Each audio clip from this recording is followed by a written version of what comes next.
Monsieur le Premier président, monsieur le rapporteur général, chers collègues, nous sommes heureux de vous retrouver, monsieur le Premier président, pour nous présenter, comme chaque année, le rapport de la Cour des comptes sur la situation et les perspectives des finances publiques. Je salue également toutes les personnes qui vous accompagnent, et notamment Madame la Présidente de la Première Chambre. La situation, comme les perspectives, sont plutôt sombres dans votre présentation. Vous soulignez que le déficit public devrait augmenter en 2023 pour atteindre 4,9 points de PIB. En effet, je note que le déficit de l'État à lui seul atteignait déjà 107 milliards d'euros à la fin mai 2023, soit 25 milliards d'euros de plus qu'à la même date en 2022. Vous considérez que l'objectif de ramener le déficit à moins de 3% du PIB en 2027 demeure atteignable, bien qu'il soit fondé sur des hypothèses macroéconomiques optimistes. D'une façon générale, je crois que nous serons tous intéressés de connaître votre analyse sur les écarts déjà observés entre le projet de loi de programmation des finances publiques examiné à l'automne dernier et les perspectives économiques et de finances publiques à moyen terme. Votre rapport met également l'accent sur la procédure de revue des dépenses publiques à laquelle vous apportez une contribution approfondie. Vous soulignez par exemple que certaines aides ne sont pas suffisamment ciblées. Peut-être pourrez-vous nous donner quelques exemples. Vous considérez que le volet performance de la LOLF devrait être largement révisé, notamment en publiant massivement les données produites par l'administration. Il reste à savoir ce que le gouvernement retiendra de cette revue de dépenses, car peu d'éléments ont filtré jusqu'à présent. Je vous rappelle que cette audition, monsieur le Premier président, est retransmise en direct sur le site internet du Sénat et je vous laisse maintenant la parole. Merci beaucoup, monsieur le président, cher Claude Raynal, monsieur le rapporteur général, cher Jean-François Husson, mesdames et messieurs les sénateurs, merci de m'avoir invité aujourd'hui une fois de plus pour présenter le rapport de la Cour des comptes sur la situation et les perspectives des finances publiques. Ce qui est un moment important pour la Cour des comptes et pour ses magistrats, que je sais, comme moi, particulièrement attachés à la mission d'assistance au Parlement. Je ne cesse de répéter que nous sommes, mesdames et messieurs les sénateurs, à votre disposition et vos alliés, je crois, dans ces débats. Je souhaite saluer l'ensemble de ces artisans. Je suis arrivé ici avec une équipe importante, par la quantité, mais surtout par la qualité, avec à sa tête Madame Karine Cambi, présidente de la Première Chambre, ses équipes, notamment Emmanuel Genesini, conseiller maître, qui fut contre-rapporteur de ce travail, Stéphane Guéné, conseiller maître en service extraordinaire, rapporteur général, Olivier Vazeille, conseiller référendaire, Claire Falzon et Emmanuel Jessua, conseiller référendaire en service extraordinaire, et Nicolas Tervet, auditeur. Cette année, le rapport sur la situation et les perspectives des finances publiques, nous l'appelons le RSPFP, porte des messages que je crois particulièrement importants sur l'état toujours dégradé de nos finances publiques, sur la nécessité de nous projeter sur une trajectoire de redressement, alors que le contexte économique a fortement évolué, et pas pour le meilleur, depuis l'année dernière. La croissance ralentit, et même si la France, contrairement à l'Allemagne, semble avoir échappé à la récession, le dynamisme exceptionnel des rentrées fiscales, qui nous a, il faut le dire, bien aidés en 2021 et 2022, ne se répétera probablement pas une troisième année consécutive. Du côté des dépenses, l'inflation et la hausse des taux d'intérêt augmentent la charge de la dette fortement, qui mobilise une part croissante de nos ressources. Je l'ai déjà dit, je le redirai, si nous voulons préserver notre souveraineté budgétaire, si nous voulons restaurer nos marges de manœuvre pour financer la transition écologique, si nous voulons investir dans des domaines clés, il est indispensable d'assainir nos finances publiques. Le désendettement, vous le savez bien, n'est pas une fin en soi, mais c'est un impératif pour les générations futures. Et sa raison d'être, c'est de préparer l'avenir.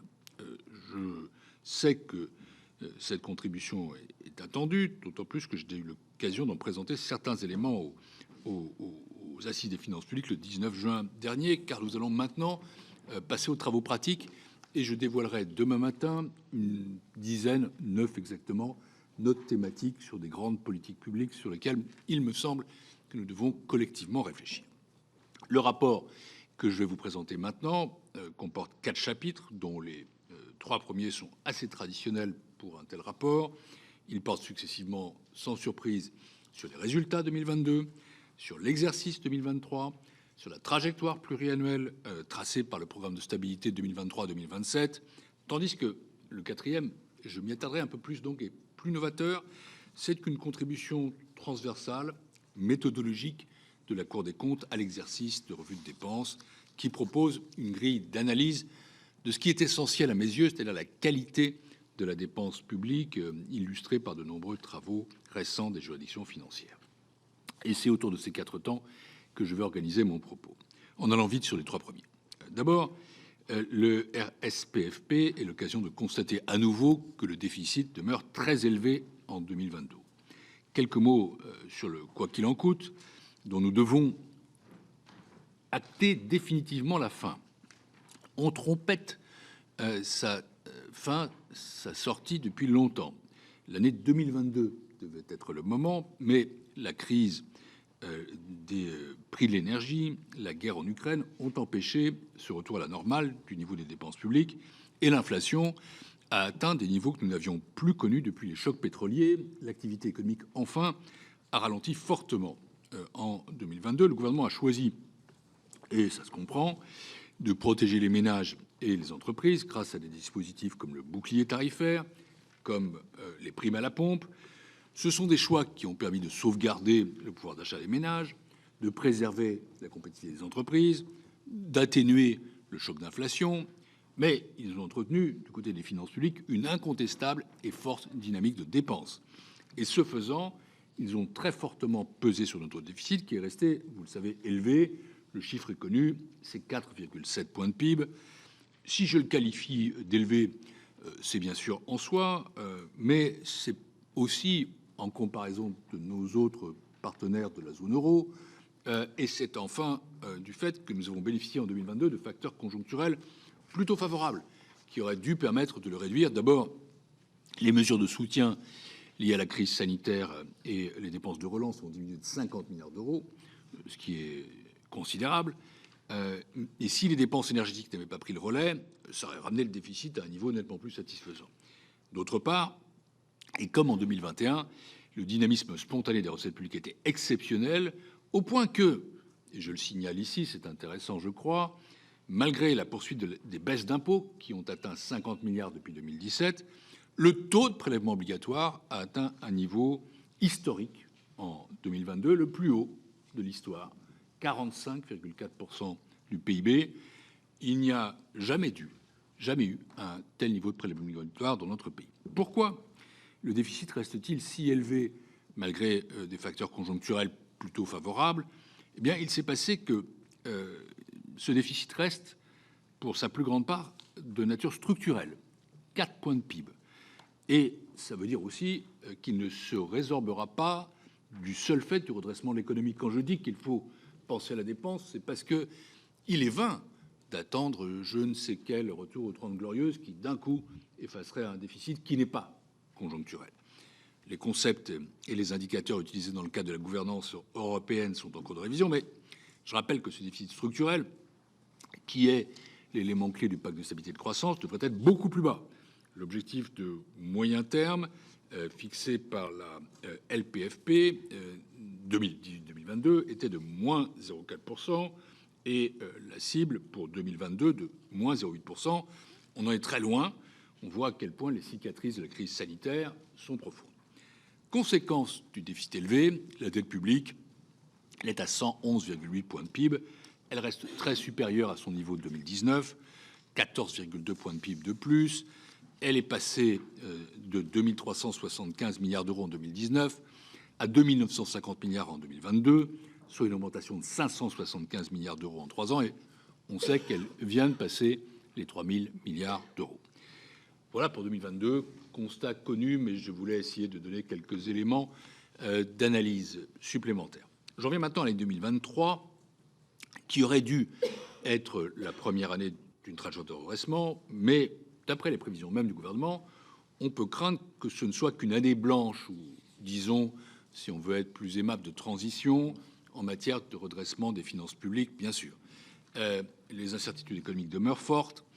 Le déficit, non seulement ne se réduira pas, mais il devrait peut-être même repartir légèrement à la hausse, repoussant à 2024 le début de la décrue. Nous avons eu la chance de bénéficier d'un hiver doux, sans rupture d'approvisionnement sur le gaz. Les prix de l'énergie ont diminué très fortement depuis le début de l'année 2023. L'année demeure toutefois marquée par de nombreuses incertitudes, à la fois économiques, politiques et donc financières. Dans ce contexte, notre croissance, je cite les présidents du gouvernement, devrait atteindre 1%, ce qui est un petit peu plus, d'après le HCFP, et le consensus des économistes, que ce qui est probable, c'est 0,6, mais disons que, bon, c'est pas impossible. S'agissant des recettes publiques, elles devraient marquer cette année un net ralentissement en termes réels. Là encore, je cite la prévision du gouvernement, qui est de 4,3%, ce qui serait moins que la valeur du PIB, qui augmenterait de 6,5%. Ce décalage de recettes par rapport au PIB, accentué par les mesures votées de baisse d'impôts, je pense notamment à la suppression de la dernière tranche de la taxe d'habitation et la première étape de celle de la CVAE, explique que le taux de prélèvement obligatoire devrait baisser d'un point à 44,3%, mais c'est encore une fois toujours du fait de la dynamique de recettes extrêmement forte. Il n'y a pas de maîtrise spécifique du désendettement en cause. Face à ça, la dépense publique progresserait moins vite que l'inflation, du fait, je le disais, du repli des dépenses de soutien face à la crise sanitaire et de relance. Au total, le déficit augmenterait à nouveau à 4,9 points de PIB, après 4,7 en 2022. Disons que c'est stable avec une tendance à la hausse. Le déficit structurel demeurerait inchangé à 4 points de PIB. La dette atteindrait 109,6 points de PIB. C'est un repli de plus de 2 points dont on pourrait se réjouir davantage s'il n'était exclusivement dû, je dis bien exclusivement, à l'effet de l'inflation sur le dénominateur. Donc il n'y a aucun effort de désendettement qui est marqué dans cette situation de finances publiques. La conclusion, c'est bien ce que je disais, c'est-à-dire que ça devrait être une année blanche en termes de redressement de finances publiques, qu'il n'y a pas grand-chose à en attendre de ce point de vue-là. Ça reste un plateau très élevé tout de même au regard de la situation dans le reste des pays de la zone euro, qui pour la plupart d'entre eux sont entrés un peu moins endettés que nous, ou substantiellement, dans la crise Covid, et qui font un effort un peu plus marqué et un peu plus rapide que nous. Et donc, il y a des effets de divergence qui s'observent incontestablement et dont on doit tenir compte. Je reviens maintenant à la trajectoire 2023-2027 tracée par le PSTAB, en ajoutant, ce n'est pas un élément de réponse tout à fait à votre question, Monsieur le Président, mais c'est déjà une indication qu'il est fondamental que nous puissions, que vous puissiez disposer d'une loi de programmation à l'automne. Cette trajectoire vise à tourner la page de la crise sanitaire. Le message de la Cour, il est simple, c'est que ramener le déficit à moins de 3%, et quand je dis moins de 3%, je veux dire en vérité significativement moins de 3%. De ce point de vue-là, les objectifs du PSTAB sont plus ambitieux que ceux de la première mouture du projet de loi de programmation qui vous a été soumis à l'automne dernier. C'est un objectif atteignable, mais au prix d'un effort très substantiel sur la dépense publique, d'autant que le scénario macroéconomique qui sous-tend cet objectif, dans le PSTAB en tout cas, est optimiste, et donc il est à la merci d'une déception. Je redis ma formule, qui devient chez moi presque un mantra, il faut baser notre trajectoire sur un objectif ambitieux, et 2,7 de déficit en 2027, c'est ambitieux, mais sans plus. Baisser la dette dès 2026, c'est ambitieux, mais c'est pas non plus la mer à boire. Et des hypothèses crédibles et réalistes. Si vous avez un objectif ambitieux, mais des hypothèses pas réalistes, vous ne l'atteignez pas. Si l'objectif n'est pas ambitieux, vous n'êtes pas à la hauteur de ce qui est nécessaire. Donc il faut les deux. Et c'est à cette aune-là qu'il faudra examiner le projet de loi de programmation des finances publiques. Et c'est par une loi de programmation que nous pourrons réaliser cette équation. Les crises sanitaires puis énergétiques ont propulsé notre dette publique à des niveaux historiques. Il faut maintenant retrouver des marges de manœuvre pour redresser nos finances publiques. C'est le point de départ. La Première ministre a annoncé la semaine dernière, aux assises, c'est pas la semaine dernière, il y a 2 semaines maintenant, aux assises des finances publiques, que le projet de loi de programmation des finances publiques pour 2023-2027 sera redéposé sur le bureau des assemblées en septembre, je crois, dans une session extraordinaire. C'est absolument impératif, je ne cesse de le redire, non seulement au regard de nos engagements européens, mais aussi pour ancrer, pour expliciter, pour étayer notre stratégie de finances publiques. Et pour l'heure, nous nous basons sur le PESTAB, ce qui est mieux que rien, mais ce qui n'est pas juridiquement solide. Et c'est assurément pour le Premier président de la Cour des comptes, pour l'institution que je préside, un sujet. Ce projet de loi devra, selon moi, apporter des réponses claires à 3 enjeux majeurs. Le premier, je l'ai évoqué, celui du risque de divergence française au sein de la zone euro, puisque la trajectoire proposée par le PESTAB est moins ambitieuse que celle de nos principaux pays européens. Vous avez là devant vous un graphique qui le montre très clairement. En la matière, nous sommes, allez, disons-le, les moins ambitieux de tous. Et donc, cette divergence s'accroîtrait. Deuxième enjeu, c'est le réalisme des prévisions macroéconomiques utilisées pour construire cette trajectoire de retour sur les 3%. J'ai déjà eu l'occasion de dire, quand nous avons examiné le PESTAB, que les hypothèses proposées étaient trop optimistes, notamment en termes de croissance potentielle. Elles sont au-dessus de toutes les prévisions en la matière. Enfin, le troisième enjeu, c'est celui de la maîtrise des dépenses, avec le niveau déjà atteint par nos prélèvements obligatoires. Évidemment, je ne ferme jamais, moi, pour ma part, le débat sur l'impôt. L'impôt est un instrument d'allocation et de redistribution, il est utilisable. Mais en termes de niveau, tout de même, il est compliqué, je pense, d'aller beaucoup plus haut. Et donc, c'est sur la dépense qu'il faudra nécessairement faire porter l'effort. Et les ordres de grandeur sont connus. Avec une croissance de la dépense publique en volume limitée à 0,4 points de PIB par an, hors charge, pas PIB, 0,4 points par an hors charge d'intérêt, c'est en réalité, j'insiste sur ce chiffre, entre 10 et 12 milliards d'euros d'économies nettes qu'il faut réaliser chaque année, ce alors que de nouvelles dépenses ont été annoncées. La crédibilité et le succès de cette démarche exigent donc que le projet qui vous sera soumis soit aussi ambitieux et précis sur les réformes des politiques publiques qui permettront de réaliser ces économies. D'où mon quatrième moment, la revue de dépenses à laquelle s'est engagé le gouvernement et que la Cour propose d'emblée d'axer sur la qualité et sur les résultats. Je le dis depuis longtemps. Et de ce point de vue-là, je suis satisfait d'avoir été, sinon écouté, du moins entendu. Une telle revue est indispensable. Elle peut être, elle doit être un instrument puissant au service des objectifs d'une programmation pluriannuelle réussie, si elle est menée, et chaque terme compte, dans la durée, avec détermination, si elle porte sur un périmètre large, enfin, si elle implique et responsabilise tout le niveau d'administration publique. Si vous ne faites pas tout ça à la fois, disons-le quand même, c'est pas une revue de dépenses publiques, c'est du Canada Dry. Ça peut en avoir le goût, mais ça n'en a pas la saveur tout de même. Et j'ajoute une chose, c'est qu'une revue de dépenses publiques n'est pas seulement et pas d'abord un exercice budgétaire. C'est beaucoup plus ambitieux et exigeant. En réalité, cela consiste d'abord à aller regarder la situation des politiques publiques, à en faire une véritable revue, et in fine, peut-être d'en découler des économies. Mais c'est l'inverse d'un mécanisme de rabot. C'est beaucoup plus intelligent, c'est beaucoup plus exigeant. Un tel exercice n'est pas une nouveauté pour nos partenaires. Les organisations internationales comme l'OCDE, le FMI, la Commission européenne encouragent ce type d'exercice. En France, il y a eu 4 tentatives passées, non pas tout à fait de cette nature, mais enfin on les connaît, les audits de modernisation de l'État en 2005, la RGPP en 2007, la modernisation de l'action publique, la MAP en 2012 et le plan Action publique 2022 en 2017.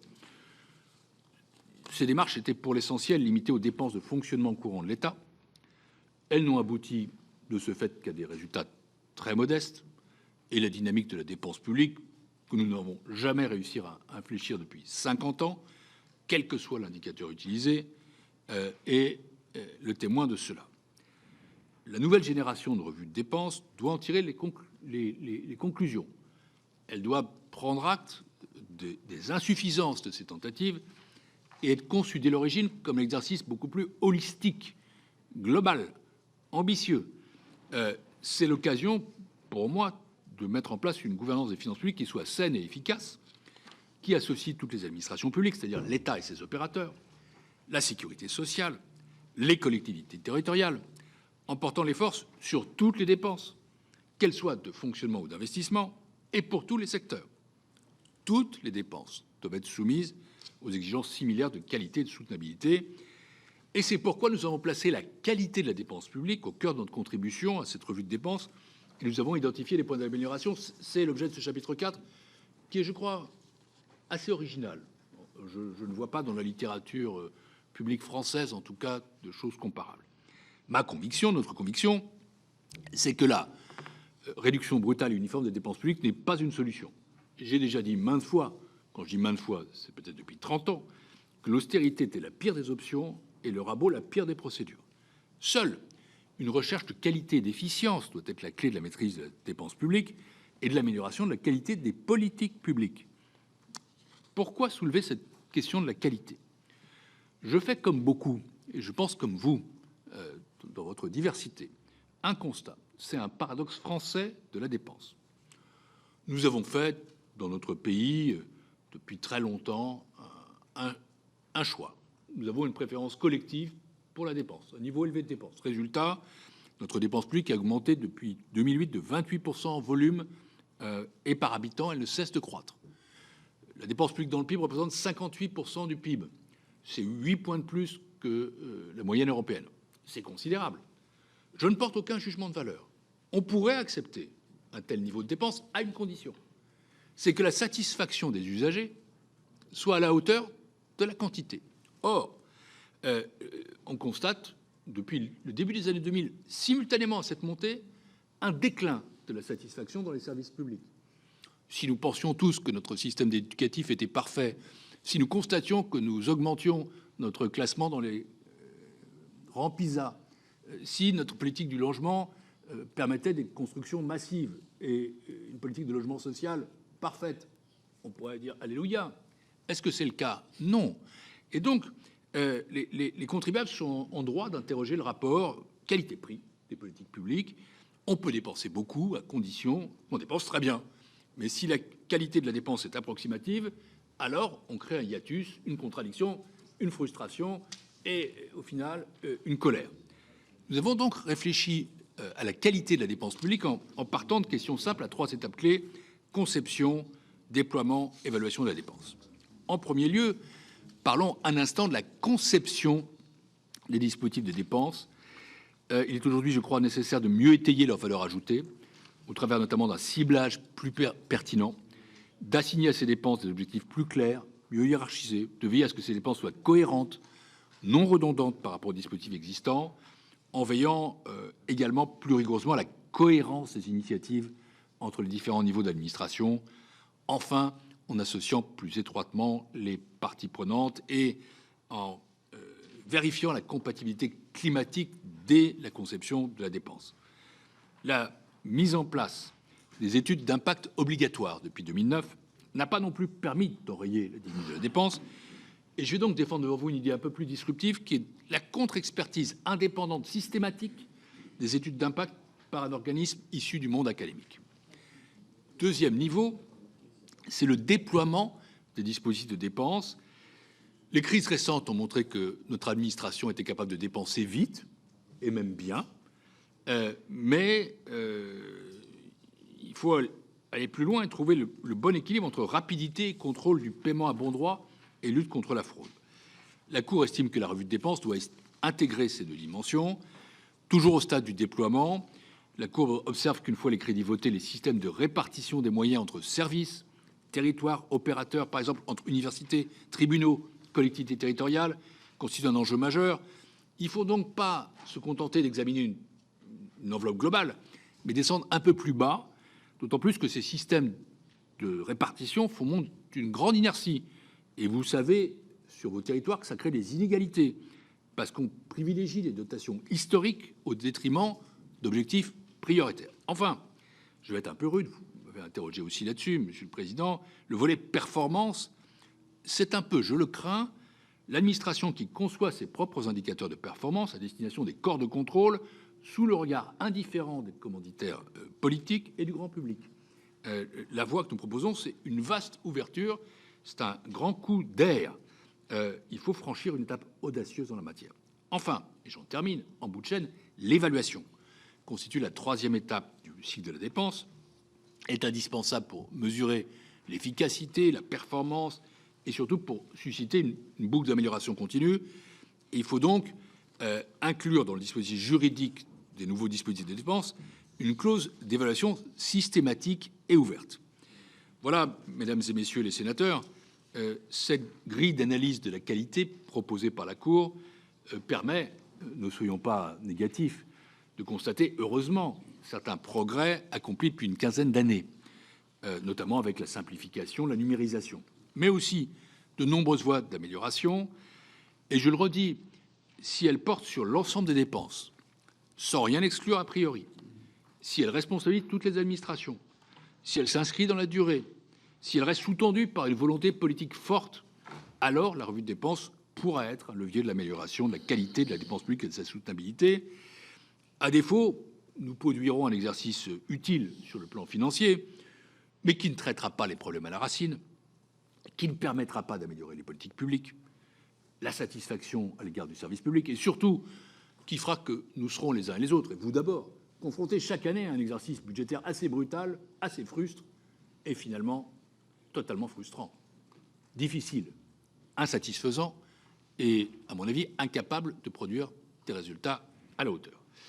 Voilà, il faut passer à l'action, et c'est pourquoi la Cour est plus que jamais à votre disposition, je le redis, celle du pouvoir législatif, du pouvoir exécutif aussi, des citoyens, pour mettre à profit sa propre connaissance des politiques publiques. Et donc, je rendrai public demain des notes thématiques dans 9 domaines d'action prioritaires: les dépenses fiscales, les aides aux entreprises en temps de crise, la transition écologique, l'éducation, les forces de sécurité intérieure, les relations financières avec les collectivités, la formation professionnelle, le logement et les soins de ville. Merci de votre attention et je me tiens à votre disposition avec ceux qui m'entourent pour répondre, si je le peux, à vos questions et préoccupations. Merci, Monsieur le Premier Président. Et donc, pour aller dans votre sens, je vais demander au rapporteur général de réagir à vos propos. Merci, Monsieur le Président, Monsieur le Premier Président, et votre brillante équipe. Je l'appellerais presque la Dream Team de la Cour. Alors, comme c'est pas très français, je vais l'appeler la belle équipe. Alors j'ai compris et je partage qu'on ne peut pas dire Alléluia. De la même manière, vous nous avez apporté le kit complet du prêt à bien et mieux dépenser. On va regarder, on va essayer d'en faire bon usage et de s'en inspirer. Et enfin, vous avez appelé à ce qu'il y ait un appel d'air, à ce que j'appellerais, moi, bousculer les habitudes et les conservatismes. Alors, figurez-vous que pour nous, ici, ça tombe bien. C'est exactement ce à quoi on s'était évertué, notamment lors du dernier projet de loi de programmation des finances publiques.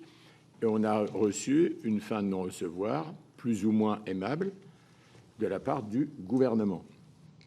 J'entends qu'il consulte autour de nouvelles assises, mais chat échaudé craint l'eau froide, puisque globalement, tout ce qui a été proposé à l'époque par le Sénat, alors on nous avait appris qu'on allait rentrer dans des temps d'une rigueur affreuse, on a entendu parler de beaucoup de brutalité.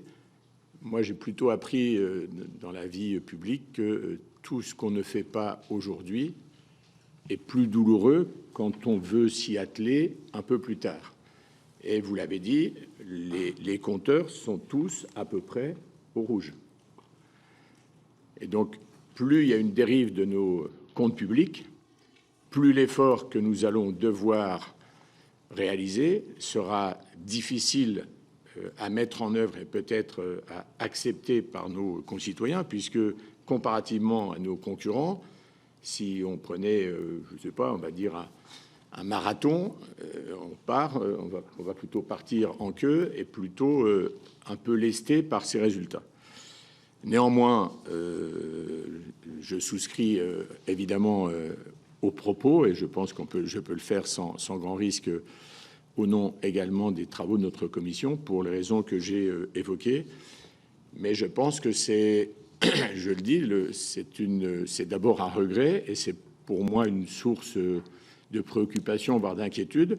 parce que la situation ne s'est effectivement pas améliorée pour des raisons exogènes entendables, mais ça n'empêche pas non plus, même dans ces temps, d'essayer de bien tenir la dépense.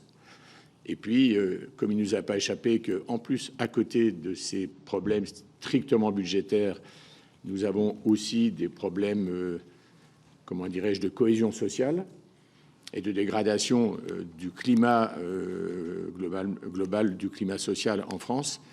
C'est finalement assez difficile. Vous voyez, une agence de notation avait un peu alerté sur ce sujet. Ça avait été pris de haut, que ce soit une agence de notation, que ce soit des politiques, que ce soit le monde économique ou les Français. Il y a finalement une préoccupation générale à laquelle on va devoir répondre. Voilà les éléments que je voulais donner. Et pour ne pas être long, je veux juste me permettre de vous interroger sur deux sujets. Le premier, vous l'avez évoqué d'ailleurs dans votre propos, notamment dans la partie introductive, un certain nombre de lois de programmation qui, en général d'ailleurs, dans les assemblées, obtiennent des accords très larges, qui logiquement permettent ensuite d'espérer voir la mise en œuvre être plus aisée dans la programmation budgétaire. Mais il y a quand même une difficulté, c'est que ces nouvelles lois de programmation n'avaient pas été intégrées dans le projet de loi de programmation des finances publiques. Donc on se retrouve en porte-à-faux. Quelle est votre appréciation sur notre capacité à tenir tout de même la trajectoire à laquelle vous nous appelez et que nous partageons?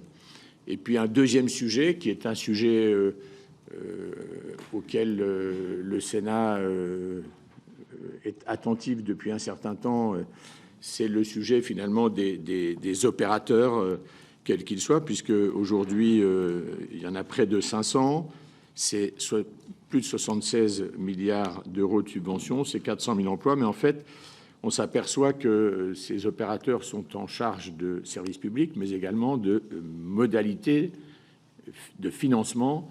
Et donc, d'une certaine manière, ils échappent à une bonne maîtrise de nos comptes publics.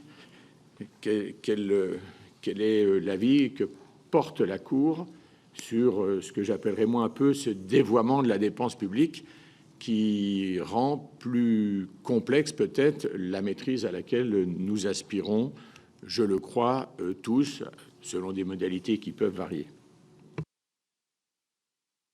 Merci, monsieur le rapporteur général. Si vous souhaitez répondre au rapporteur.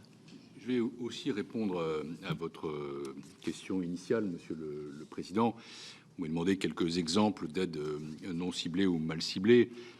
Vous trouverez dans les 9 notes publiées demain beaucoup d'exemples, même si, encore une fois, c'est pas un travail à finalité budgétaire, mais beaucoup plus à finalité de réflexion sur les politiques publiques. Mais je vais en prendre ici deux. Par exemple, les aides à la rénovation énergétique, par exemple MaPrimeRénov', sur laquelle la Cour a publié en 2021 un audit flash. Les gains en consommation énergétique ne sont pas mesurés, ils ne conditionnent pas l'aide. Ça ne remet pas du tout en cause d'ailleurs la pertinence d'aider à l'adaptation des logements au réchauffement climatique. C'est une priorité pour les Français, il faut le faire. Le dispositif en soi est utile, mais il y a un problème là de ciblage, très clairement, puisque c'était la question que vous posiez. Je pourrais aussi citer d'ailleurs le chèque énergie avec une distribution trop large probablement. Disons qu'il a sans doute d'abord servi à soutenir le pouvoir d'achat plutôt qu'à être orienté sur sa finalité initiale. Et puis, jamais 203, peut-être les soutiens à l'apprentissage. Il y a une aide exceptionnelle à l'embauche d'apprentis qui a été mise en place pendant la crise sanitaire, dont on peut se féliciter d'ailleurs, puisque l'apprentissage s'est considérablement relancé. Mais ce qu'on constate, et ça vous le verrez demain dans une des notes, c'est que ça a plutôt favorisé les diplômés dans l'insertion sur le marché du travail, alors que cette insertion est pourtant plus facile pour eux. Et donc, le nombre d'apprentis a vraiment explosé de 305 000 en 2017 à 837 000 en 2022. On pourrait se féliciter davantage du chiffre si il y avait peut-être pas dans cette population certains qui n'en avaient pas forcément besoin, et s'il n'y en avait pas d'autres qui en ont un grand besoin et qui étaient tenus de côté. On voit en effet, vous avez parlé, monsieur le rapporteur général, de problèmes sociaux dans notre pays. C'est pas la peine de faire un dessin aux élus des territoires que vous êtes. Tout ceci n'est pas complètement sans rapport. Sur les deux questions que vous avez posées, monsieur le rapporteur général, vous savez que le Haut Conseil des finances publiques est désormais, que je préside également, saisi sur les lois de programmation sectorielle. Et vous avez été déjà vous-même amené à débattre sur 3 de ces lois, la LOPMI, la loi de programmation sur la justice et puis maintenant la loi de programmation militaire. Ça représente quelques 20% du nouveau périmètre de dépenses de l'État. Et j'ai pas de commentaire à faire sur le fond, bien sûr, c'est pas du tout de ma compétence. Ce que je constate, c'est qu'il y a tout de même 20% des dépenses donc, de l'État qui ont été en quelque sorte sanctuarisées, que ces 3 lois manifestent des priorités de politique publique et donc sont plutôt dépensières ou expansives, disons, si on ne veut pas avoir de connotation sur ce mot-là. Et ça signifie que quand on veut limiter la dépense publique à 0,4 points en volume, et que vous avez 20% du périmètre de l'État qui, lui, est en expansion, c'est le reste qui doit supporter l'effort, et que l'effort, en réalité, sur tout le reste, doit être plus important que ce 0,4 en volume. Et c'est à partir de ça, notamment, que nous déduisons ces chiffres de 10 à 12 milliards, plutôt 12 que 10 en réalité, d'économie annuelle, 50 à 60 milliards sur la période de la trajectoire. D'où, en effet, une nécessité renforcée, ce que vous soulignez, d'avoir une loi de programmation d'ensemble qui dessine une cohérence et qui dise aussi, secteur par secteur, où sont les réformes qui permettront de parvenir à un objectif de maîtrise de la dépense qui tienne un peu la route. Sur les opérateurs, en effet, ils sont 438 en 2023, ils reçoivent 76,6 milliards de subventions. La Cour a déjà rappelé le besoin de renforcer leur tutelle, notamment avec des contrats d'objectifs et de moyens, mais seulement 22% ont un tel contrat. Alors, je ne dirais pas qu'ils sont en soi un dévoiement, mais ce qui est problématique, c'est l'absence de contrôle sur leur activité. Le gouvernement avait promis de le faire, mais je dois dire que depuis 2022, il y en a 4 qui ont pris forme. C'est quand même très, très peu.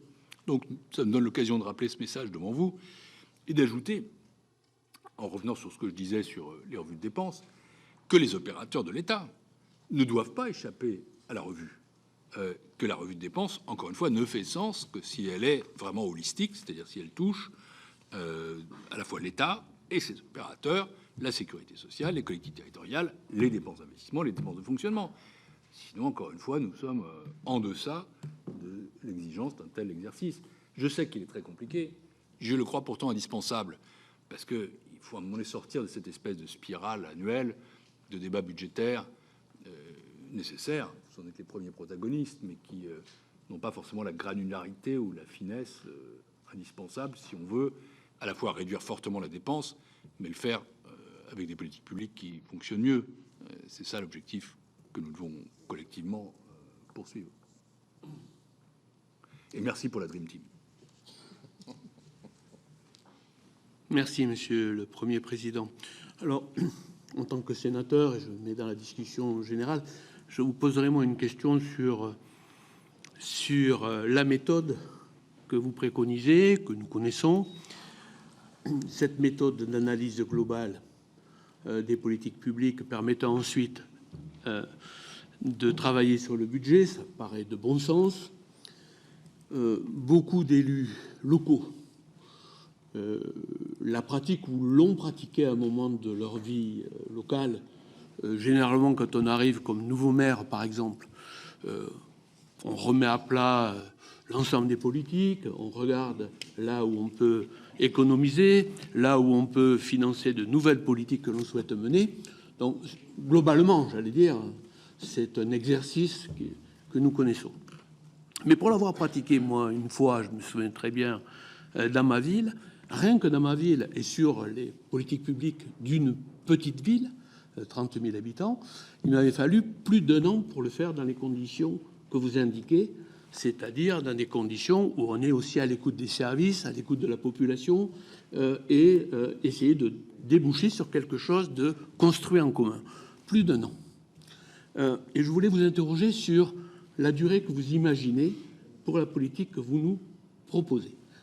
Et son lien, finalement, même s'il faut sans doute le mener, son lien avec les économies nécessaires à court terme, finalement, qui sont nécessaires pour améliorer, selon votre position, évidemment, le déficit public. Voilà, là, j'ai un peu de mal, parce que c'est un système extrêmement lourd, holistique, vous l'avez dit, c'est un joli mot, mais concrètement, c'est un système extrêmement lourd à mettre en place pour des politiques publiques. Et donc, j'aimerais aussi vous entendre sur, d'après vous, quelle est la durée de ce processus par rapport à l'enjeu que vous proposez. Vincent Delahaye, puis Sylvie Vermeillet. Merci, Monsieur le Président. Merci, Monsieur le Président de la Cour des comptes, pour cette analyse qu'on ne peut que partager, puis pour sur les éléments de méthode que vous avez avancés, que je partage totalement, sauf que, effectivement, dans la réalité, on ne sent pas vraiment une détermination très forte en la matière. Vous avez dit qu'il fallait de la détermination. On ne sent pas une volonté d'embrasser, effectivement, toutes les dépenses dans tous les domaines. Quand on voit la revue de dépenses qui a été annoncée, en fait, elle est très limitée. Et puis, l'installation dans la durée, moi, je suis très dubitatif. Alors, je partage sur la méthode. Je pense qu'il serait intéressant quand même d'avoir des études d'impact beaucoup mieux remplies et surtout avec un impact sur la dépense publique à chaque fois des nouvelles lois qu'on nous propose de voter. Et je pense qu'une analyse de la Cour là-dessus serait peut-être intéressante quand même de regarder un peu les études d'impact, ce qu'elles contenaient à l'origine et en réalité ce qu'il y a eu par la suite. Parce que effectivement, il faut qu'a priori on ait des études d'impact sérieuses et solides et qu'ensuite on ait une évaluation solide. Malheureusement, on n'a ni l'un ni l'autre. Donc c'est quand même assez embêtant. Pour ma part, effectivement, je suis un peu dubitatif sur la mise en œuvre de tout cela. J'aimerais bien qu'il y ait un petit peu plus de volonté. Alors, après, j'ai deux questions. La première, page 4, vous avez un graphique très intéressant sur la dépense publique, l'évolution de la dépense publique depuis 2010 à 2022. Et on voit que la moyenne, alors, c'est en pourcentage du PIB, j'aurais bien aimé aussi avoir les milliards en face. Mais on voit que 2020, 2021, 2022, on reste très nettement au-dessus de la moyenne, sans baisse. Et page 10, sur le déficit, vous mettez que les mesures ponctuelles et temporaires ne représentent en 2021, 2022 et 2023 que 0,1% du déficit. Je suis un peu surpris parce qu'on reste très nettement au-dessus au niveau dépenses. Il y a pour moi une incohérence entre le graphique de la page 4 et les informations qui sont données page 10. Et en plus, page 10, vous dites que le solde structurel a baissé de 5 à 4 points entre 2021 et 2022. Je ne sais pas à quoi c'est dû, cette baisse d'un point de ce solde structurel. Je suis un petit peu surpris. Et ma deuxième question, c'est est-ce que vous pensez qu'il serait possible en France d'avoir la même pratique qu'en Allemagne ? C'est-à-dire que les Allemands prévoient pour 2024 une baisse de 6% de la dépense dans tous les domaines sauf la défense, et une baisse de leur déficit de 2,5 points de PIB. Donc, est-ce qu'on pourrait être, à un moment donné, aussi rigoureux que les Allemands ? Merci, Vincent. Sylvie Vermeillet, puis Bernard Delcros. Merci, Monsieur le Président. Merci, Monsieur le Président, pour nous livrer vos analyses. J'aurais une question sur les gisements prépondérants d'économie au sein de la fonction publique. Est-ce qu'il vous semble que les agences, les opérateurs d'État soient justement un gisement d'économie important ? Je crois que la décentralisation, si elle a transféré des agents aux collectivités, elle a surtout transféré beaucoup d'agents aux agences. Et ce sont ces 1300 agences qu'on maîtrise très mal. Est-ce que donc il vous semble qu'on pourrait commencer par faire cette revue, et est-ce que vous auriez une méthode à conseiller pour arriver à recenser les doublons et éventuellement les supprimer? Merci. Merci Sylvie. Bernard Delcros, puis Pascal Savoldelli. Merci, Monsieur le Président, pour ces constats et analyses.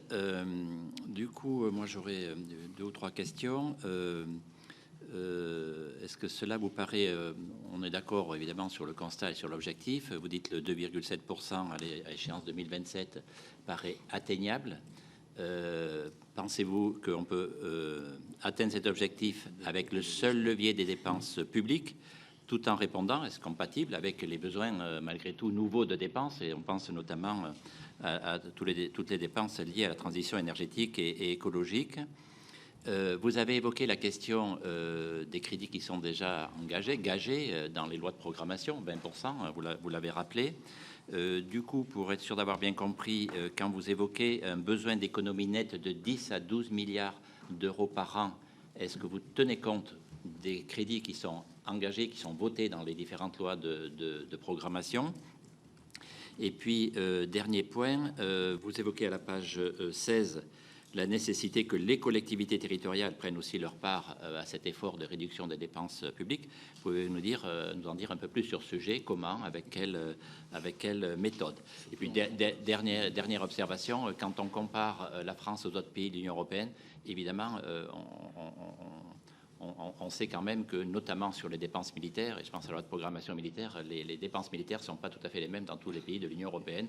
Donc, il faudrait aussi peut-être, comment dire ça, pondérer en fonction de ces dépenses-là. Je vous remercie. Merci Bernard. Pascal Savoldelli, puis Christine Lavarde.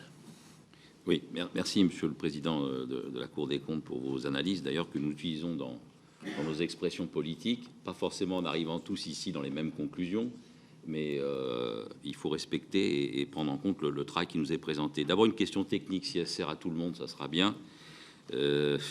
Je ne sais pas la différence entre l'inflation sous-jacente et l'inflation totale. Ça, c'est une question technique, mais ça me permettra d'apprendre encore des choses ce matin. Après, page 16, vous évoquez dans la nécessité de revue des dépenses au champ large responsabilisant tous les acteurs, vous évoquez les collectivités territoriales. Donc il serait quand même bien que ça soit un peu plus précisé. C'est un champ qui mérite des recommandations assez précises. Donc quelles sont celles de la Cour des comptes? Et ma troisième question, je ne sais pas si c'est ce qu'évoquait mon collègue précédemment, mais je vois page 17, la singularité française en matière de dépenses publiques entre 2000 et 2022. Moi, je pense qu'il serait vraiment utile que la Cour des comptes nous fasse une étude d'impact. Parce que vers quelle destination va l'augmentation du volume de nos dépenses publiques? Vous avez évoqué, Monsieur le Président, des critères d'efficacité, d'efficience. Moi, à mon sens, le premier destinataire de nos politiques publiques, c'est l'usager, c'est le citoyen. Donc il sera intéressant de voir vers où va la dépense publique ou les dépenses publiques. Donc à qui? Aux usagers, vous en avez parlé. Donc quelle évolution du droit commun par rapport à l'évolution des dépenses publiques? Ça, je pense que ça soulève un intérêt général de tout le monde ici. La dépense publique va au droit commun. Et après, nous dire aussi un distinguo, comment la dépense publique va aux entreprises et aux marchés financiers. Vous voyez, pour qu'on ait des éléments de clarté. Merci. Merci Pascal. Christine Lavarde, puis Didier Rambaud. Merci Monsieur le Président et merci Monsieur le Premier Président pour ce rapport. Alors ma première question porte sur le vote récent lundi en fait par le Sénat du rejet de la loi de règlement 2022 et a confirmé le rejet de la loi de règlement 2021. Donc, quelles conséquences cela va-t-il avoir sur les prochains projets de loi de finances? S'y en a-t-il? Et ma seconde question porte sur la partie de l'évaluation. Donc, je partage complètement tout ce que vous écrivez, mais ne faudrait-il pas d'ailleurs envisager dans la prochaine loi de programmation des finances publiques, d'inscrire dans le dur que les études d'impact, dont tout le monde ici est d'accord pour dire qu'elles sont très perfectibles, imposer en fait au stade de l'étude d'impact d'inscrire les outils de mesure, les variables à collecter et à regarder pour permettre ensuite l'évaluation. Merci Christine. Didier Rambaud, puis Christian Billac. Merci, Monsieur le Président. Deux questions. La première, elle a déjà été partiellement abordée, mais je la répète. Ça concerne le rôle des lois de programmation sectorielle. Comment peut-on maîtriser des dépenses publiques à partir du moment où on est lié par des lois de programmation. Et puis bon, on sait qu'aujourd'hui, tout ministre rêve d'avoir, et puis porté par les acteurs locaux qui sont derrière lui, rêve d'avoir sa loi de programmation. Deuxième question, c'est dont vous appelez la nécessité de revoir les dépenses, toute la dépense publique. Et puis parmi celles-ci, moi j'insiste sur un secteur qui est au Sénat et sur lequel nous sommes très chatouilleux, c'est celui des collectivités territoriales. Est-ce qu'on peut considérer les collectivités territoriales au même rang que la sécurité sociale et l'État, à partir du moment où elles ont quand même obligation de voter leur budget en équilibre? Elles ont l'impression quand même d'avoir, ces dernières années, beaucoup donné, beaucoup plus donné pour maîtriser la dépense publique que l'État ou la sécurité sociale. Je rappelle qu'entre 2010 quand même et 2017, c'est quand même 14 milliards d'euros qui ont été amputés sur les dotations globales de fonctionnement. Voilà la remarque. Voilà, un zoom particulier sur les collectivités territoriales. Merci. Merci Didier. Christian Billac, puis Isabelle Briquet. Merci, Monsieur le Président, et merci à Monsieur le Premier Président de la Cour des comptes pour ce rapport. On ne peut qu'être d'accord. Moi, je me demandais s'il ne serait pas bon, dans ce pays où on adore tout commémorer, de profiter de la fin de l'année pour commémorer les 40 ans de décentralisation et les 50 ans de budget en déficit. Ça aurait de la gueule.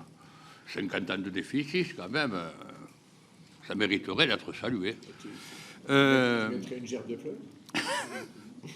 Faudrait ça au Sénat. Moi, je crois que si on faisait ça, on s'apercevrait du millefeuille qu'il faut absolument combattre. Alors, pas le millefeuille en tant que tel, mais vous savez, le millefeuille, à la pâte et à la crème. Et à chaque couche de pâte, il y a une couche de crème. Lorsqu'on a le sport, le ministre des Sports, la pâte, c'est le sportif, et la crème, c'est l'administration.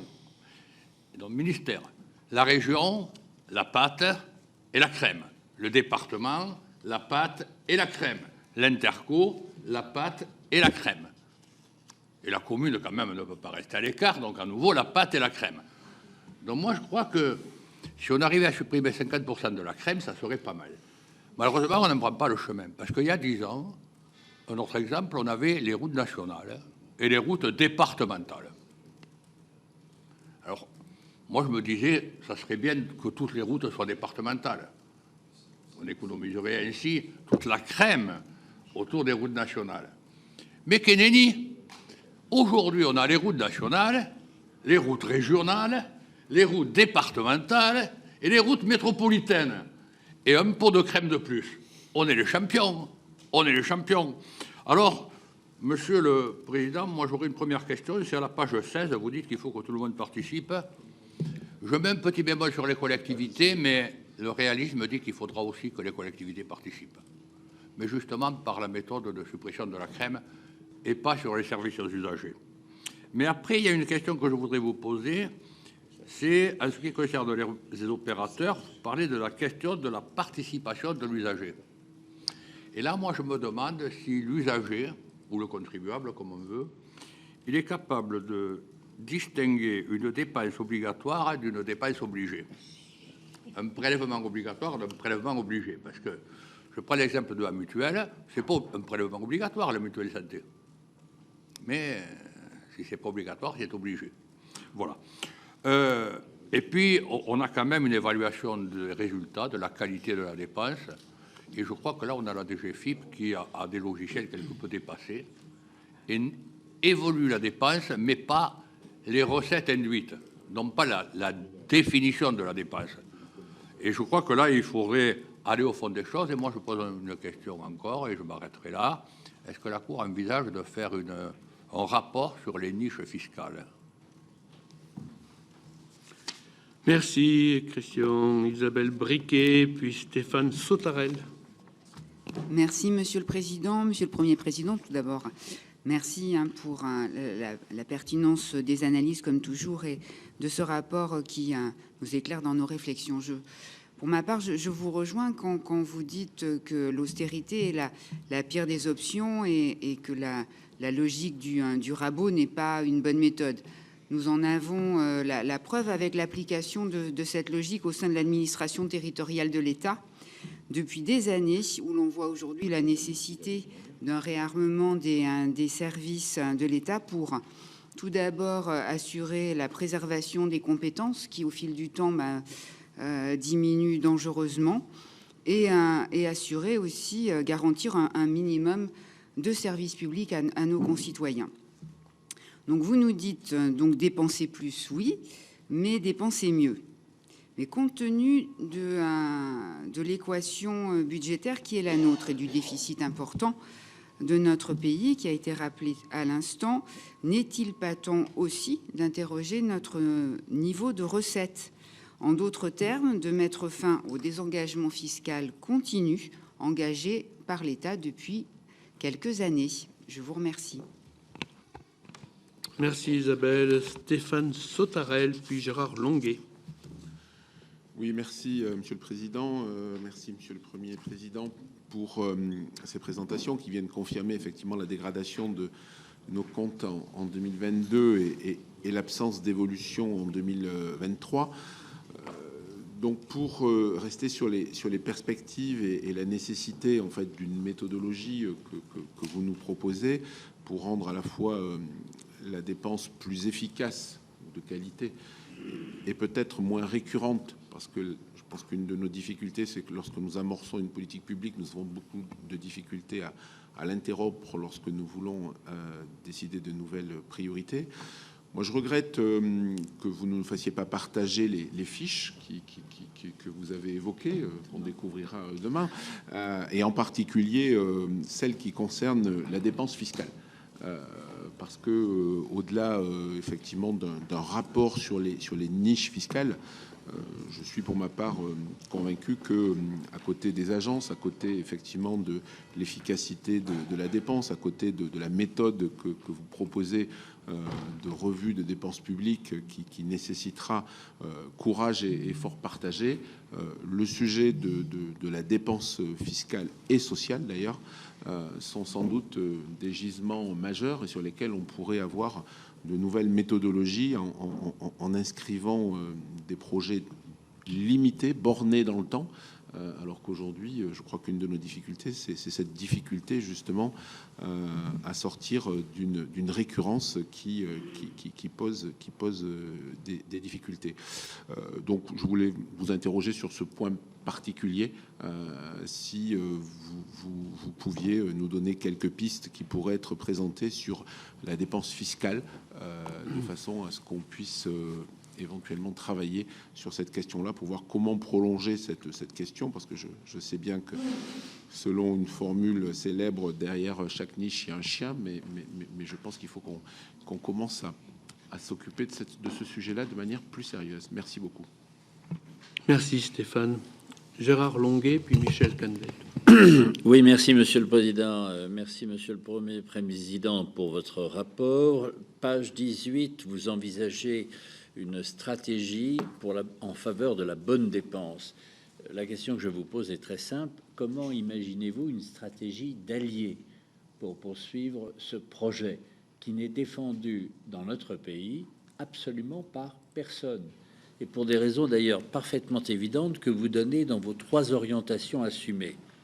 Vous dites une gouvernance budgétaire plus moderne dans l'usage de la donnée, c'est-à-dire mieux connaître notre service public. Nous découvrons à cette occasion que les services publics dont nous nous vantions encore il y a quelques années sont tous profondément dégradés. Je parle de l'enseignement parce que c'est celui que je rapporte depuis 10 ans dans cette commission, des enseignants mal payés et des résultats médiocres. Ensuite, vous envisagez plus de transparence et plus de participation. La transparence, en général, met en évidence des inégalités de traitement géographiques ou catégorielles, et ces inégalités sont toujours traitées par l'alignement vers le haut, et donc vers la dépense. Et d'autre part, vous envisagez une dépense plus participative, enfin une gestion plus participative. Ne participent à ce type de débat que des gens qui sont déjà addicts à la dépense publique et qui veulent augmenter cette dépense. Donc ma question est simple, quelle est votre stratégie d'alliés? Merci Gérard. Michel Canvet, puis Philippe Dominati. Merci Monsieur le Président. Je vais moi aussi remercier le Premier président de la Cour pour sa présentation liminaire et puis les membres de la Cour pour les 172 pages du rapport qui nous est présenté aujourd'hui. Alors, comme plusieurs de mes collègues, j'ai lu dans le rapport qu'il était souhaité une maîtrise de la dépense devant impliquer davantage les collectivités territoriales. C'est écrit à la page 110. Et comme eux, j'ai plutôt le sentiment que les ressources des collectivités territoriales ont été contingentées ces dernières années, notamment les dotations, en même temps que le pouvoir de recourir à l'impôt a été diminué puisqu'une partie des taxes ont été supprimées. C'est dire que les recettes des collectivités ont plutôt été réduites, alors même que les dépenses continuent de croître. Et lundi prochain, nous aurons encore la création du service public de la petite enfance qui va certainement générer des dépenses supplémentaires parce qu'on sait que les crèches, ça coûte très cher, en même temps que les établissements pour accueillir les personnes en situation de handicap ou les personnes âgées coûtent aussi très très cher aux collectivités territoriales. On voit que les dépenses ont cru de façon abondante. Et donc je voulais demander à la Cour comment aller encore plus loin, alors même que les collectivités territoriales doivent équilibrer leurs comptes et le font effectivement. Et puis, à la page 21 de la présentation que vous avez effectuée, Monsieur le Premier président, vous avez évoqué l'existence d'une évaluation importante, indépendante de la dépense. Effectivement, c'est quelque chose qui est absolument nécessaire. Je voulais vous demander comment vous entendiez concevoir cette évaluation indépendante. Vous avez évoqué tout à l'heure l'importance de l'évaluation académique à laquelle recourent les Allemands et à laquelle nous pourrions nous aussi recourir. Mais la Cour des comptes n'est-elle pas finalement une forme d'évaluation indépendante? Cela voudrait-il dire que la Cour ne réalise pas la mission qui serait la sienne? Est-ce que c'est comme ça aussi qu'on pourrait lire ce qui a été écrit ici? Et en tant que rapporteur spécial de la mission Aide publique au développement, nous avons voté par la loi du 4 août 2021 la création d'une commission indépendante pour l'évaluation des politiques publiques de l'aide au développement de la France, confiée à la Cour des comptes. Et je veux savoir si cette commission a été mise en place et si elle fonctionne 2 ans après. Merci Michel. Philippe Dominati.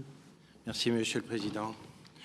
Monsieur le Président, je partage comme tous mes collègues les propos que vous avez tenus. Je les ai suivis avec beaucoup d'intérêt.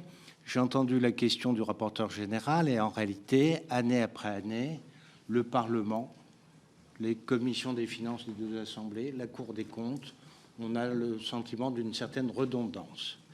Et cette redondance se caractérise peut-être par une certaine impuissance pour maîtriser la dépense publique. Il y a une dizaine d'années, vous vous en souvenez, il y avait ce débat sur la règle d'or que l'on devait éventuellement inscrire dans la Constitution.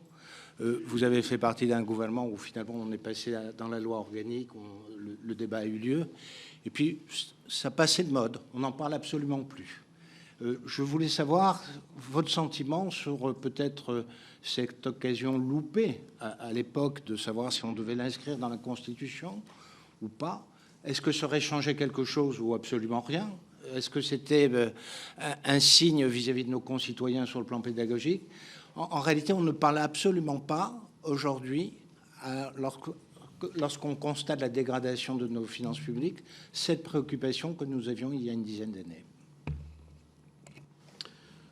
Merci Philippe. Je ne vois pas d'autres demandes d'intervention. Donc, Monsieur le Premier président, vous avez la parole. Merci pour toutes ces questions qui, comme toujours dans votre assemblée, sont précises et profonde. Je vais commencer peut-être par grouper la réponse que je souhaitais faire à Claude Raynal avec la question de Monsieur le ministre Longuet et celle de Philippe Dominati qui ont terminé, parce qu'il y a une question de méthode finalement importante. La Cour des comptes, dans ma conception, mais je pense qu'elle est assez saine, est à sa place. C'est-à-dire que c'est une institution de la République qui est inscrite dans la Constitution, qui a une vocation d'information du citoyen, qui se trouve à équidistance entre le gouvernement et le Parlement, qui est donc, puisqu'on raisonne en termes d'alliés, le vôtre. J'ai prononcé ce mot dans mon introduction, je le redis maintenant, et en quelque sorte en répondant à l'appel de Gérard Longuet, mais je ne crois pas au gouvernement des juges et je ne crois pas au gouvernement des experts. Autrement dit, nous ne sommes pas les décideurs. Les décisions publiques dans ce pays se prennent par d'autres institutions, l'exécutif et le législatif. Mais nous sommes là pour informer, pour étayer le débat, pour produire des analyses objectives, chiffrées, qui ensuite vous permettent de prendre des décisions plus éclairées. Pourquoi est-ce que je commence par là? Pour dire qu'en effet, oui, c'est vrai que nous disons souvent les mêmes choses, mais je n'ai pas pour autant l'impression que ce soit de l'impuissance. C'est simplement répéter des messages utiles et nécessaires qu'il faudra bien entendre avant qu'ils s'imposent par eux-mêmes. Je ne voudrais pas que notre pays se trouve à un moment donné devant une situation financière qui contraigne à agir d'urgence dans les pires conditions, et donc il faut anticiper. Et donc je répète, et d'ailleurs nous essayons aussi de varier les plaisirs. J'insiste notamment sur ce chapitre 4 sur les revues de dépenses, qui je crois est tout à fait novateur et qui est sans précédent dans la littérature, je pense, administrative et même assez académique sur ce sujet-là. Alors après, comment avancer? C'est ça la question. Je ne vais pas revenir sur 2012 et la règle d'or. C'est un autre débat et je faisais un autre métier. J'étais plutôt des vôtres, un homme politique, et je ne le suis plus comme Premier président. Je suis attaché à l'indépendance et l'impartialité qui sont de ma fonction. Mais j'ai des souvenirs quand même. C'est vrai qu'à l'époque, on avait plutôt écarté l'idée d'une règle d'or, compte tenu d'une situation de finances publiques qui n'était déjà pas extraordinaire. Il y avait la crise financière. Quand je suis devenu ministre des Finances en 2012, les déficits étaient au-dessus de 5%, la croissance était à 0, et une règle d'or n'aurait pas forcément été efficace. Elle aurait eu un effet, pour le coup, austéritaire tellement fort que la croissance déjà nulle aurait été dégradée. Donc, effectivement, à l'époque, nous avions préféré, et c'est ce qui m'a amené devant vous déjà à l'époque, créer le Haut Conseil des finances publiques et modifier la loi organique sur les lois de finances publiques pour des mécanismes de régulation, en quelque sorte. Si j'ai un regret, mais j'ai fait une administration à l'époque, c'est que le Haut Conseil des finances publiques est, à mon sens, doté d'un mandat trop étroit et de moyens trop limités pour être ce que les anglo-saxons appellent un watchdog, un chien de garde assez puissant en la matière. Et je crois qu'il faudra aller vers son renforcement. Et quand nous serons saisis d'une modification de la gouvernance des finances publiques européennes, ça aura forcément des conséquences sur la loi organique et sur le rôle des institutions budgétaires indépendantes. Puisque l'appropriation nationale sera plus forte, il faut aussi que le contrôle national soit plus fort. Mais enfin, j'anticipe un peu. Cette parenthèse étant faite, j'en viens à la question de Claude Raynal. La revue de dépenses doit en effet être permanente et déboucher effectivement sur des décisions. Dans certains pays, comme au Canada, c'est vraiment intégré dans les politiques publiques dès leur conception, à travers les études d'impact sur lesquelles plusieurs d'entre vous m'ont posé des questions. Et il faut élargir le périmètre. Là aussi, plusieurs d'entre vous m'ont posé des questions. Ça prend sans doute du temps, Monsieur le Président, à concevoir et à mettre en œuvre. Pas tant que ça, parce que peut-être avons-nous, au niveau de l'État, des ressources pour cela un peu plus importantes qu'à l'échelle d'une collectivité. Nous ne partons pas de rien. Il y a tout de même les administrations publiques, l'administration des finances, les inspections générales, la Cour des comptes, donc et des organismes académiques nombreux. Donc je pense, disons, ça prend sans doute quelques mois, mais encore une fois, la finalité n'est pas budgétaire. Il ne s'agit pas de faire quelque chose pour préparer le PLF 2024. Ce n'est pas mon sujet.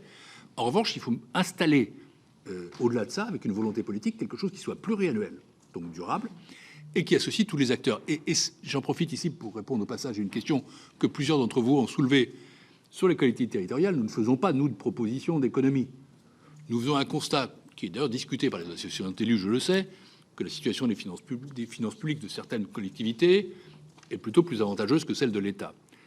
Et nous disons que la revue de dépenses publiques doit concerner tout le monde. Autrement dit, nous ne préconisons pas de faire l'effort ici ou là, mais nous disons que personne ne doit être à l'écart de la démarche de revue si elle se met en place. Et derrière ça, Monsieur le Ministre, on arrive à votre question, qui est absolument fondamentale. Je sais bien qu'on démarre sans alliés dans cette affaire, mais c'est une révolution culturelle indispensable. Si nous ne faisons pas ça, à un moment donné, nous serons rattrapés par la patrouille. Oui, la France n'a pas été dégradée par une agence de notation. Est-ce que c'est pour toujours? J'espère que oui. Mais ce sera le cas pour toujours si notre situation de finances publiques s'améliore vraiment. Et pour qu'elle s'améliore vraiment, il faut, on le sait, qu'il y ait des mesures structurelles qui soient prises. J'ajoute et je le redis, pardon de me répéter, que si nous ne faisons pas un exercice de cette nature, si nous ne changeons pas de braquet, si nous restons avec une logique très dépensière, sans examiner de trop près le commanditaire politique, qui soit le gouvernement ou le Parlement, comment on fait? On va empiler les dépenses sur les dépenses, et après, année à année, on va empiler des mesures budgétaires un peu en catastrophe, un peu bricolées. Ce sera soit du rabot, soit du ciblage. Et on ne fera pas grand-chose d'intelligent, et ce sera de plus en plus douloureux. Parce que faire 10 milliards par an, purement budgétaire, dans l'exercice budgétaire lui-même, bon courage. Bon courage au gouvernement, bon courage au Parlement là-dessus. Et in fine, arriver à créer une satisfaction, c'est compliqué, alors qu'il y a des besoins de politique publique évidentes à améliorer. Il y a des sujets massifs, lourds, j'en ai évoqué quelques-uns, et demain, pardon monsieur le sénateur, je suis obligé d'attendre demain, vous verrez dans nos notes un certain nombre de pistes, disons d'ordre méthodologique, parce que nous ne prétendons pas faire la place des autres. Et donc, monsieur le sénateur, Gérard Longuet, le premier allié, c'est peut-être le Parlement, c'est peut-être vous, dans votre mission d'évaluation, justement. Et en toute hypothèse, il faut ouvrir ce débat. Il y a eu des assises des finances publiques. Je réponds à une question qui m'a été posée aussi. J'y suis allé, j'y suis intervenu. Je dis bienvenue à des assises. L'idée qu'on débatte enfin dans ce pays des finances publiques, tant mieux. Je dis aussi, tant mieux, quand le gouvernement met comme mot d'ordre le désendettement. Et il était temps, c'est une nécessité. Et je dis tant mieux quand il y a des annonces d'économie, parce qu'elles sont indispensables si on veut passer le cap.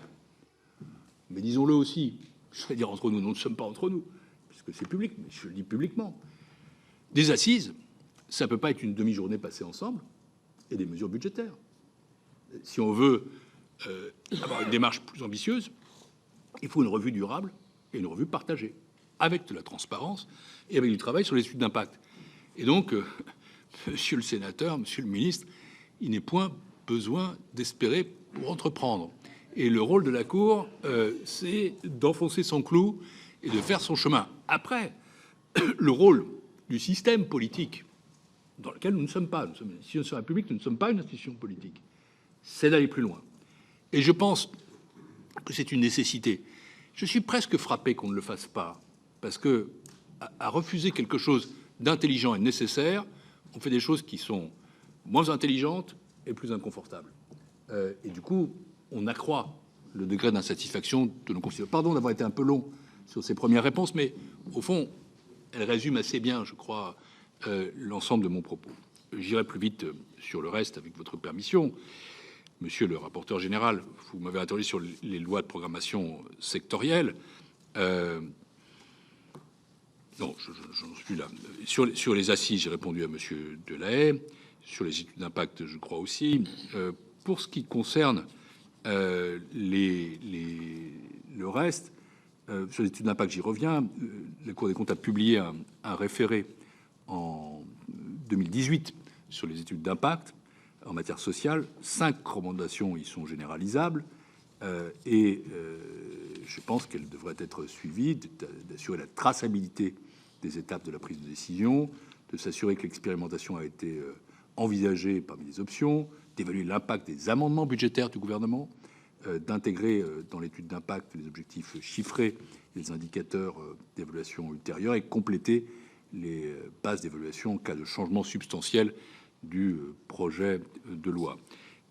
Pour ce qui est des assises, je crois avoir répondu aussi. Sur les opérateurs, Madame Vermeillet, sur la fonction publique, encore une fois, nous ne prétendons pas avoir une réponse budgétaire. Donc, ce que nous soulignons, c'est que c'est un objet qui ne doit pas échapper à la revue. Nous ne sommes pas, nous, en train de faire cette évaluation précise. Pour ce qui est de l'inflation sous-jacente et de l'inflation tout court, elle est calculée hors énergie, hors éléments volatiles. Pour ce qui est des conséquences des lois de règlement non votées, elles sont à la fois relativement mineures et extrêmement importantes. Elles sont relativement mineures parce que la seule conséquence juridique, c'est la question de l'affectation sur les comptes spéciaux. Ceux-ci sont alors de droit selon la LOLF. Sinon, le résultat est bien sûr dans le bilan de l'État, s'il n'est pas affecté au report à nouveau. Mais, et là-dessus, je me permets d'attirer votre attention, mesdames et messieurs les sénateurs, il y a une conséquence de moyen terme qui peut être extrêmement lourde, qui est que, à partir de 2024, donc à partir du printemps prochain, l'absence de loi de règlement empêchera le Haut Conseil des finances publiques de vérifier les écarts significatifs entre la loi de règlement et les objectifs d'une loi de programmation des finances publiques, puisque là, il n'y en a plus. On nous a retiré le tapis. Il n'y a plus de loi 2018-2022. Elle était obsolète, mais elle existait. À partir de 2022, nous sommes nulle part. Si le Haut Conseil ne peut plus faire ce constat, il pourrait, ça dépendra de son président, mais pas que de lui, dire qu'il n'est pas en état de rendre un avis pertinent. Et le Conseil constitutionnel pourrait, ça dépend de lui, considérer que l'absence d'avis du Haut Conseil des finances publiques pose des problèmes au regard de la constitutionnalité des lois de finances. C'est pour ça que depuis des mois et des mois, je vous dis que l'absence d'une loi de programmation de finances publiques pose un problème juridique éventuellement majeur, et que nous aurons ce rendez-vous, non pas maintenant, mais au moment de la prochaine loi de règlement. Le Haut Conseil, dans l'hypothèse où il n'y aurait pas de loi de programmation, c'est pour ça qu'il faut vraiment la voter, à ce moment-là, se trouverait devant une situation extrêmement ennuyeuse. Et l'absence de loi de règlement poserait aussi un problème. Voilà. Donc aujourd'hui, pas trop grave. Un peu plus tard, plus ennuyeux, quand même, très clairement. Et donc, je répondais ainsi à Madame Lavarde et cette question, comme d'habitude, extrêmement pertinente sur les évaluations indépendantes. Alors, il y a le rôle de la Cour des comptes sur lequel vous nous avez interrogé, et nous essayons de ne pas être défaillants.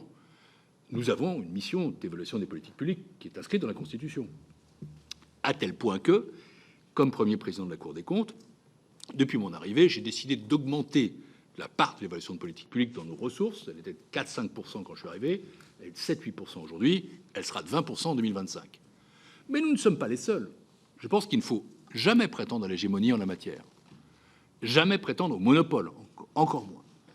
Et donc, il y a aussi des évaluations académiques. D'ailleurs, une évaluation de politique publique de la Cour des comptes, ça se fait en collaboration avec des labos académiques.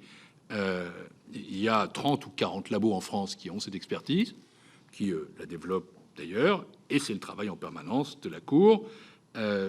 Nous avons publié 33 enquêtes ces dernières années évaluatives, mais nous ne prétendons pas faire une évaluation globale. D'ailleurs, personne ne le pourrait. Il faudrait là créer un organisme d'une taille, je crois, assez déraisonnable. Où va la dépense publique ? Je dirais 58 milliards pour la charge de la dette, tout de même, ne l'oublions pas.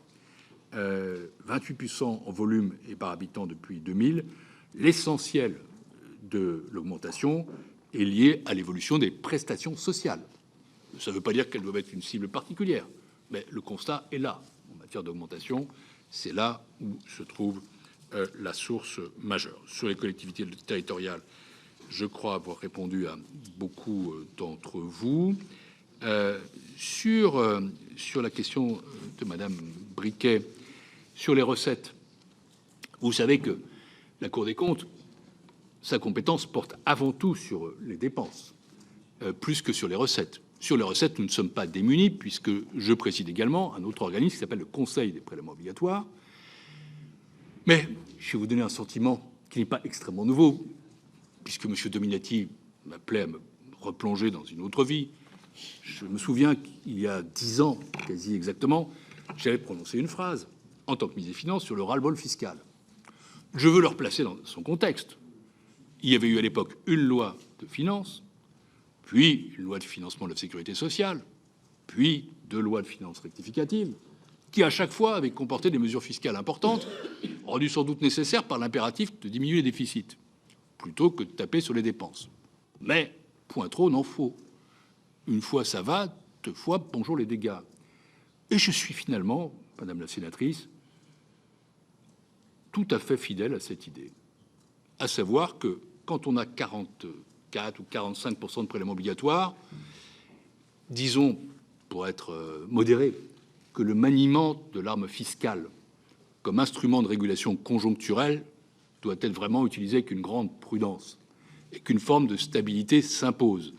Parce que derrière ça, il y a le consentement à l'impôt de tous, sans doute des plus fortunés, mais aussi des couches populaires. N'imaginons pas que c'est plus populaire. Moi, je n'étais pas élu à Neuilly ou dans cet arrondissement de Paris, mais dans le Doubs, à Sochaux, quand j'étais député. On n'aimait pas beaucoup l'augmentation des impôts quand on était ouvrier là-bas. Et donc, soyons quand même très prudents avec ça. Ça ne veut pas dire qu'il faut s'interdire l'usage de l'arme fiscale pour des questions d'allocation économique ou pour de la fiscalité écologique, par exemple. Question tout à fait ouverte. Ça ne veut pas dire qu'il faut s'interdire l'usage de la fiscalité comme instrument de redistribution. Mais je dirais, si l'idée c'est la régulation conjoncturelle, si vous voulez réduire les déficits, je ne recommanderais pas d'utiliser l'arme fiscale comme étant celle du comble. Voilà, il y a d'autres manières. Il n'y a pas que les dépenses, en effet. Il y a la lutte contre la fraude. Il y a d'abord la croissance potentielle et l'augmentation des recettes. Il y a la question des dépenses fiscales, sur lesquelles nous allons en effet produire une note demain. Elles sont tout de même de 94 milliards d'euros. Et sans tout dévoiler, je dirais que nous tirons l'idée qu'il faut d'abord un plafond qui soit réellement contraignant pour les dépenses fiscales, qu'il faut en faire la revue régulière et qu'elle devrait être bornée dans le temps. Avoir des centaines de dépenses fiscales qui continuent sans jamais être évaluées, sans jamais être bornées, ça pose quand même, me semble-t-il, un très gros problème. Enfin, j'en termine par la question de monsieur le sénateur Calmette, qui, je ne sais pas s'il l'a fait volontairement, mais peut-être que oui, quand même, me tend une perche. J'ai répondu sur la partie évaluation en général. Mais il y a cette commission APD, qui ne concerne pas principalement votre commission des finances, mais qui est pour moi un casse-tête depuis 2 ans, dont je ne suis absolument pas responsable. Voilà une commission qui est placée auprès de la Cour des comptes, comme le Haut Conseil, comme le Conseil des prélèvements obligatoires. C'est ce qu'on appelle une institution associée par le législateur. Le Sénat, d'ailleurs, dans sa grande sagesse, avait voulu aligner le système sur celui du Haut Conseil des finances publiques, ce qui est la raison même. Comme premier président de la Cour des comptes, président d'une institution indépendante et donc pas une administration, je ne fais pas le secrétaire administratif de quoi que ce soit. Donc toute institution qui se trouve à la Cour des comptes est présidée par le premier président. Ça ne veut pas dire qu'il est le dictateur. Je ne suis pas le dictateur du Haut Conseil des finances publiques. Il y a des membres pluralistes qui sont nommés par le président du Sénat, par le président de la Commission des finances, par des académiques, et on débat. Très bien. Et je dis depuis 2 ans, de manière logique, observons le parallélisme des formes, ce qui est d'ailleurs ce que vous aviez voté dans votre commission des affaires étrangères, avec une très grande sagesse. Pour des raisons assez obscures, c'est refusé. Et donc, nous ne parvenons pas à la mettre en place. Ce que je trouve, je le dis honnêtement, absurde. J'ai les crédits, j'ai les gens pour s'en occuper. Il suffit de nommer les députés et les sénateurs et de procéder de manière logique. Tout ira bien. Je ne sais pas pourquoi ça ne se fait pas. Je le regrette.